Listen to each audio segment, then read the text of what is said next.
Hi everybody, it is Phil, back to do an update on Starlink. So firstly I will just say thank you for the comments on YouTube and all the people that have viewed the videos. I've had a fair few just saying I'd appreciate an update, I'm looking into it, or how are you getting on, and I did promise to do a video.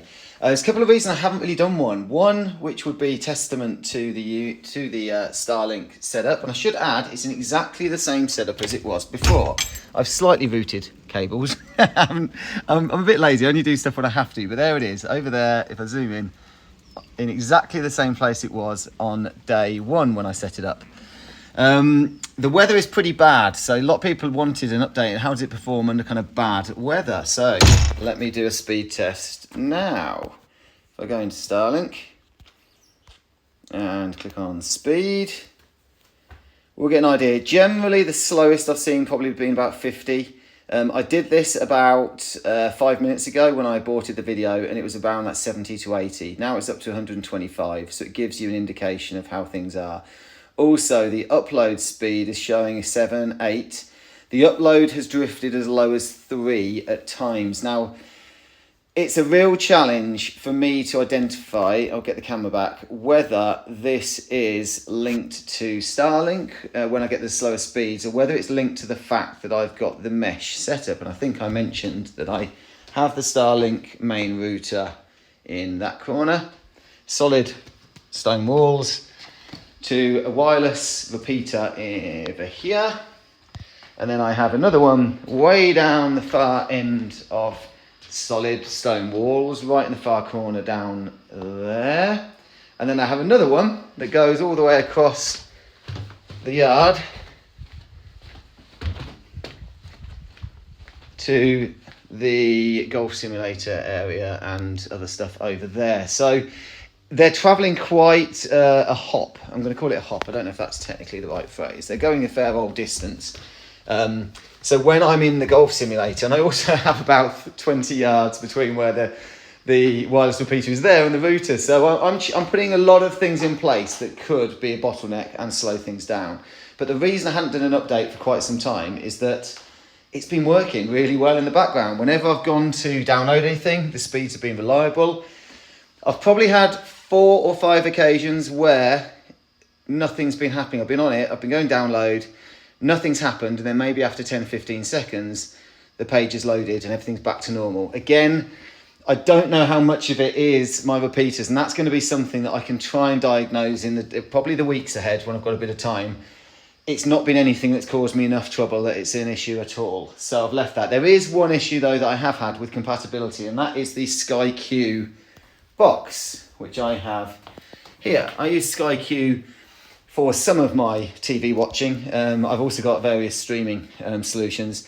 And if I use SkyQ and set it up with Starlink and my network, almost on a daily, if not every couple of days, I go to use Sky and all the on-demand stuff is off. I guess it's had an issue with being able to kind of poll the service, and effectively it said the network is disconnected, so I can continue to watch Sky, but I can't view any of the on-demand stuff until I reset the network settings. Looking at the online help, it seems to be this is a common known issue with SkyQ.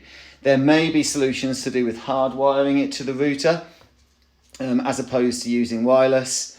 You can search it out online. I did briefly look into it. It doesn't bother me enough to change it, so all I've done in the meantime is put my SkyQ box back on the fiber internet, and any of the streaming and everything else within the house, all the other devices are on the Starlink network. So that's just something, if you are a SkyQ user, something to bear in mind. But for my general internet use, I'm still absolutely delighted with it. The speeds are way better than I was getting on the fixed broadband. I've had no issues, whether it's been stormy, whether it's been torrential downpours like this, no issues with weather. I'll go into Starlink, I've not looked at this for some time, and look at the statistics, which shows kind of downtime. I did turn it off 3 or 4 times when I was trying to troubleshoot the mesh network issue. So if I look at outages, 2 seconds or more, 15 seconds, 52 seconds at 4 a.m. I've got no idea what was happening at 4 a.m. this morning when it was searching and then booting. Maybe, I don't know, I don't think I'd say it's power cut. Anything 0.1 seconds or more. Quite a lot of temporary things, but nothing, as I say, that has effectively caused me any issues. So I can see all kinds of little issues, which may be, yeah, I don't know. I can't comment on them, but I'm having no problems with it. So not the most technical update, but really to say it works. For me, it works. I'm very happy with it. I will try and do better tests. If anybody wants me to focus on particular areas and give you an update, please let me know what they are, and I will be glad to. I'm reluctant to have to do tests just using the router, turning off the mesh network, which I know you would want me to do, simply because I rely on that to be able to get the internet to the Gulf area, which is one of the key areas for me. Yeah. That's all I can really say. Hopefully that is useful. If it isn't, I apologise. If it is useful, please like the video, and I will do an update as soon as you want me to do another one. Thank you. Goodbye.